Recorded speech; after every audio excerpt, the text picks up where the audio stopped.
السلام عليكم ورحمة الله وبركاته. حبايب الغاليين، كل طلبة الصف الثاني الإعدادي رجالة وبنات، ازيكم؟ عاملين ايه؟ يا رب تكونوا بخير. طبعا ده الفيديو الثاني، أنا زي ما قلت لك نفس كل حاجة، مش هغير حاجة. هنشرح بس حاصل الضرب الديكارتي لمجموعة في نفسها. يعني جيت قلت لك مثلا اكس في اكس أو واي في واي، زد في زد، على حسب بقى ايه بنسمي المجموعة. طيب، كل التركية بس هنا ان احنا عندنا حاجه اسمها العروه او عروه. العروه دي هي بس اللي بتسهل علينا الدنيا. طيب تعال نشوف كده ايه المثال ده. جيت قلت لك عايزين نضرب اكس في اكس، هتقول لي بس خلاص انا حفظت. افتح زوج مرتب، افتح كده قوس مجموعه زوج مرتب، اكس في اكس يعني عايز تضرب دي في نفسها، اكن معاك اكس ثانيه اللي هي 2 3 4، تضرب 2 في 2 2 في 3 2 في 4 3 في 2 3 في 3 3 في 4، ونفس الكلام 4 في 2. هنشوف دلوقتي. تعالى بس ايه عشان نسهل نفسنا نصغر الازواج المرتبه دي كلها. تاني ارجع. ماشي ماشي ماشي خلاص. يلا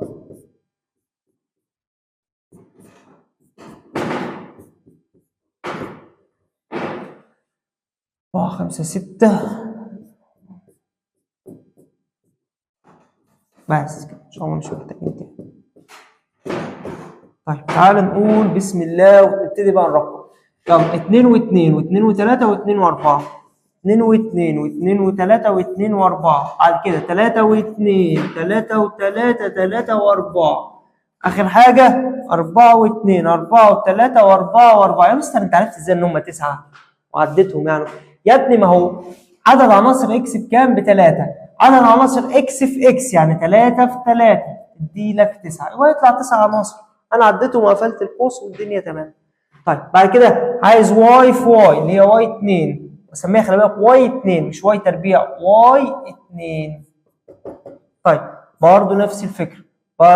A و B يعني عنصرين، يعني في الاخر هيطلعوا كام عنصر؟ 4 عناصر. ادي 1 2 3 4. تعال نشوف. يلا هاخد اكن معايا برضو A و B، هضربها A في A و A في B، B في A في B و B في B. يلا A في A و A B، B A B B. سهل جدا الموضوع، سهل جدا جدا جدا. طب عايز بقى ارسمه مخطط سهمي، هتلاقي الموضوع مستفز. طبعا ان اكس 2 او ان اكس تربيع يعني ان اكس في ان اكس. ان اكس بكام؟ 3 في ان اكس الثانيه ب 3، يطلع له 9 وزي ما زي ما عملناها. طيب تعالى بقى ايه نعملها بمخطط سهل اللي هي اكس في اكس دي.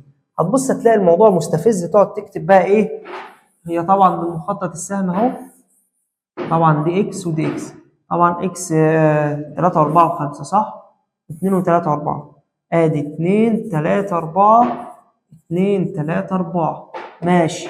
هتقول 2 و2 2 و3 2 و4 3 و2 3 و3 3 و4 4 و2 4 و3 4 و4. مستفز. في حاجه بقى اسمها العروه، هي بقى اللي بتسهل عليك. الاثنين بتروح لنفسها. هعمل الاثنين، هعمل الثلاث عناصر، الاثنين والثلاثه والاربعه. الاثنين كده اهو بتروح وترجع لنفسها، والاثنين بتروح للثلاثه خلاص، والثلاثه بتروح وترجع لنفسها. افهم. والاثنين بتروح للاربعه، والاربعه بتروح ترجع للاثنين اهو، والثلاثه بترجع للاثنين اهو، والاربعه بتروح وترجع لنفسها اهو. المنظر ده خلاص. تاني، يبقى الاثنين بتروح لنفسها، والثلاثه بتروح لنفسها، والاربعه بتروح لنفسها، اربعه تروح لنفسها، والثلاثه لنفسها، والاثنين في نفسها، والاثنين تروح للاربعه، والاثنين تروح للثلاثه، والاثنين والاربعه بتروح للاثنين، والاثنين بتروح للاربعه، وكمان الثلاثه بتروح للاربعه، والاربعه بتروح للثلاثه. بالمنظر ده. ده بيبقى ايه رسمته اسهل. طب لو هنعملها للواي اللي هي ام A و B، ادي الاي وادي البي، الاي تروح للبي والبي بتروح للاي، والاي بترجع وتروح لنفسها، والبي برضو بترجع تروح لنفسها. سهله جدا. ده شكل العروه بدل ما كنا ايه نرسمها A و B بالشكل المستفز ده. ده ملخص موضوع درس النهارده. طبعا ده قانون ان اكس واي والكلام اللهبل ده. طيب تعال نحل. طيب بسم الله، مديلك ان واي بخمسة واكس بصفر واتنين، يعني عنصرين. طيب يبقى ان واي بخمسة، عدد عناصر واي بخمس عناصر، وعدد عناصر اكس انا جبته بكام؟ باتنين. عايز ان اكس في واي، يعني ان اكس في ان واي اهو بالمنظر ده في ان واي.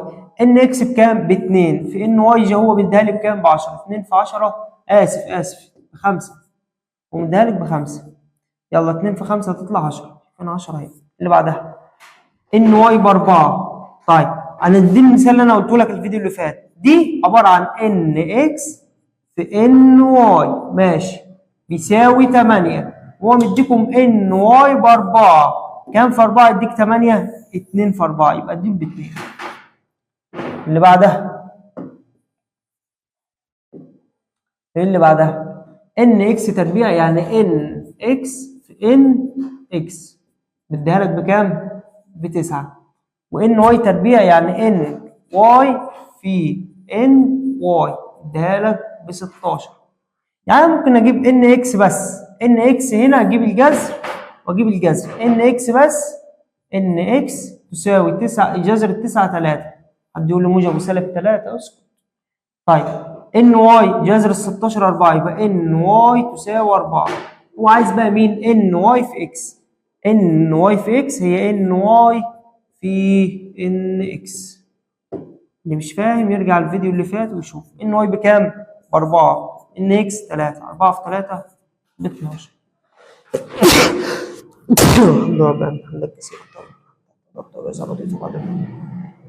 يرحمكم الله اللي قال لي الحمد لله. ارحمنا ويرحمكم الله اللي قال لي بقى يرحمك الله. ايه اللي حصل ده؟ حصل ان انا جاي لي برد كده. طيب ماشي، نقول بسم الله. نفس الفكره، ان اكس في واي هي ان اكس في ان واي، اديها لكم بكام؟ 12. ومدي لكم ان اكس دي 3. 3 في كام يديني 12؟ 3 في 4، يبقى ان واي دي ب 4 اهي. طيب واي 3 عناصر، يبقى ان واي ب 3، وان اكس في واي ب 15، يعني ان اكس في ان واي هو مديلكم ب 15. 3 في كام يديني 15؟ 3 في 5. يبقى هل ان اكس ب5؟ لا، هو عايز ان اكس 2، يعني 5 في 5 25. زي السؤال ده هنا، ان اكس في ان واي تساوي 4، وان اكس تربيع ب4، يعني ان اكس بس ب2. ان اكس بس ب2، 2 في 2 ب4، يبقى ان واي ب2. ان واي ب2. واحد يجي يختار الاثنين اهو غلط، مش عايز ان واي، هو عايز ان واي 2، يعني 2 في 2 اللي هي ب4. بالنسبه للاتحاد والتقاطع، تعال افهمك كده ايه، ناخد مثال اشرح لك موضوع الاتحاد والتقاطع في السبوره دي. بسم الله. بيقول لك اول حاجه عايز اكس ضرب واي اتحاد زد. نصيحه مني، حل اللي جوه القوس الاول. ازاي؟ هات الاتحاد واي اتحاد زد. واي اتحاد زد، افتح قوس مجموعه، احط الوايات والزتات دي كلها مع بعض. 3 5 7. واحد يقول لي 5 7 9. ممنوع التكرار في اللي هي الايه؟ قوس المجموعه. انت عندك 5 و7 متكرره، يبقى خد واحده بس منهم، يبقى 3 5 7 9. 3 5 7 9. اللي مش فاهم تاني، انا ما كررتش، خدت هنا 3 5 7 ودول معايا ما خدتهمش، اتفضل 9 بقى. 3 5 7 9. هضربهم في مين بقى؟ هضربهم في اكس. اكس اللي هي مين؟ اكس اصلا اللي هي 1 و3. يلا 1 في 3، 1 في 5، 1 في 7، 1 في 9. 3 3 3 5 3 7 3 9. خلاص اديني ضربتهم مع بعض. اعملها بقى، اقعد بقى ايه قوس مجموعه ونشوف بقى الدنيا، اعمل كده ازواج مرتبه وحلو. طب اللي بعدها سؤال رقم 2، عايز اكس واي تقاطع الزد. ماشي، امسح طبعا الكلام انت خلاص انت عارفه يعني. واي تتقاطع مع الزد في 5 و7. 5 و7 ماشي، هم عايزهم ايه؟ ازواج مرتبه 5 و7. يبقى تاني ايه المشترك بين الواي والزد؟ تقول لي الخمسة والسبعة. عايز يضربها بقى في اكس، اكس اللي هي 1 و3. 1 في 5 و1 و3 1 و7، 3 و5 و3 و7. اللي ما حضرش الحصة اللي فاتت وما ضربش 1 في 5 ب5، لا بتبقى 1 و5. 1 في 7 1 بالمنظر ده. 1 في 5 قلت 1 و5. 1 في 7 1 و7، مش 1 و7 من 10. زوج مرتب س وصاد هي 1 و7. يلا 3 في 5 3 و5. يلا 3 في 7 3 و7. خلاص واقفل بقى ايه؟ قوس المجموعة. اللي بعدها اكس فرق واي. ايه اللي موجود في اكس مش موجود في واي؟ اللي موجود في اكس مش موجود في واي الواحد بس. يبقى ده كلها بواحد. اضربه في زد. زد اللي هي 5 7 9. يبقى 5 و1 7 و1 9 و1. تعالوا هنا. القصة بقى كبيرة بقى. تعال نشوف بقى ايه القصة دي. بيقول لك ايه؟ واي ناقص زد. ايه اللي موجود في واي مش موجود في زد؟ كام؟ التلاتة. تاني ايه اللي موجود في واي مش موجود في زد؟ دي موجودة ودي موجودة، يبقى مش موجودة التلاتة. يبقى عايز اضربها في اكس تقاطع مع واي. اكس تتقاطع مع واي في التلاتة. يا سلام، سؤال ذكي. عايز اضربه مع واحد يقول لي ايه؟ بس كده اهي 3 و3. سهلة جدا. طيب عندنا ايه كمان؟ حصة النهارده مش مطولة يعني. الحصة اللي فاتت بس هي اللي كانت ايه طويلة شوية. حاصل ضرب ديكارت المجموعتين غير منتهيتين. هو مش مفسر الموضوع هنا اكتر واكتر واحسن. يعني هو ده موال، ده ما كانش بيخلص بس احسن. بس تخيل ان انا كنت بضرب مثلا رقم في رقم. 1 في 5 كنت بتقول لي 1 و5. تخيل ان انا قلت لك مثلا رقمين في رقمين عادي بتتضرب عادي سهله. تخيل ان انا قلت لك بقى ايه؟ جميع الارقام اللي في الدنيا في جميع الارقام اللي في الدنيا. هيدي لك المستوى الاحداثي كله بالكامل. خلاص؟ يعني تخيل ان انا جيت قلت لك ار في ار. ده بص، ده كل ده هنا وهنا وهنا وهنا كل النقاط دي. طب اقول لك افهمها لك اكتر. تخيل ان انا جيت قلت لك ان في ان. مين ان؟ دي مجموعه الاعداد الطبيعيه اللي هي بتبدا من صفر وواحد واثنين وثلاثه. بص هتلاقيك بتاخد كده دي ودي. النقاط بس اللي هي على الخط دي. خلاص، النقاط اللي هي على الخط دي ان في ان، اللي هي ايه؟ الحاجات الموجبه بس، والصفر معايا، ودي كمان الحاجات دي معايا. خلاص. تخيل ان انا قلت لك زد في زد. هتقول لي يبقى موجب وسالب. يعني دي برضو معايا، دي معايا، دي معايا، دي معايا، دي معايا، دي معايا. طب لو جيت قلت لك ار او كيو الاول، كيو في كيو، هتقول لي كيو في كيو يعني النسبة، يعني 1.5. يعني دي هنا مثلا وهنا وهنا وهنا كل ده معايا موجب وسالب. خلاص. طب لو جيت قلت لك ار في ار، لا ده كله بقى ار في ار. يعني ايه؟ كل الاعداد اللي هي باي مثلا. باي ما تعرفش تمثلها. باي اهي ما تعرفش تمثلها في كيو في كيو. ما تعرفش. وفي ايه ده؟ في زي ما يكون في حفله ناموس من ساعه ما ايه ده؟ في ايه؟ لا اله الا الله. في ايه؟ انت مستفز ليه كده؟ مش بحب اضرب انا القرف ده. حول ولا قوه الا بالله. من ساعه ما علقت الزينه دي وحاسس ان في حاجه. طبعا انت مش شايف الزينه. ماشي، ابقى اجيب لهم بقى ايه؟ فيروسون بقى وحاجات من دي. خير. ماشي. يبقى باي دي ما ينفعش تمثلها كيو في كيو، انما تعرف تمثلها في ار في ار. خلاص. اتمنى الموضوع يكون سهل. تعالى بقى ايه نشوف هنا. ان في ان ما ينفعش سالب. ما ينفعش سالب. تعالى هنا ما ينفعش كسر. يبقى جذر 16 4 جذر 9 3. هي دي. تعالى زد في زد.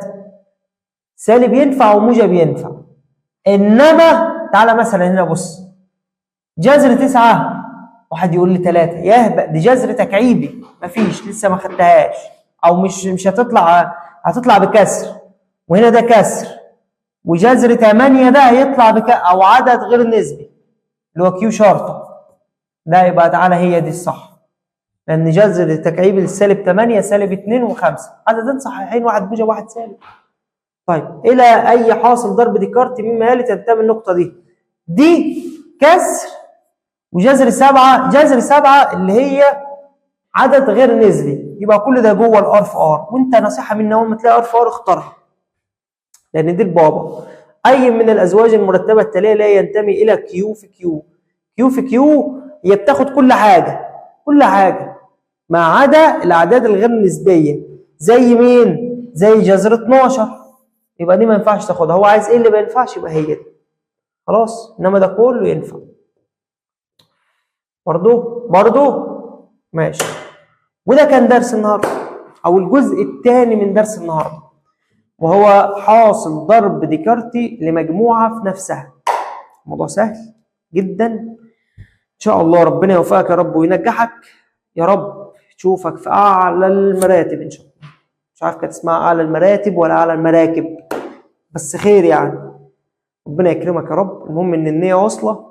اشوفك على خير ان شاء الله في درس جديد. السلام عليكم ورحمه الله.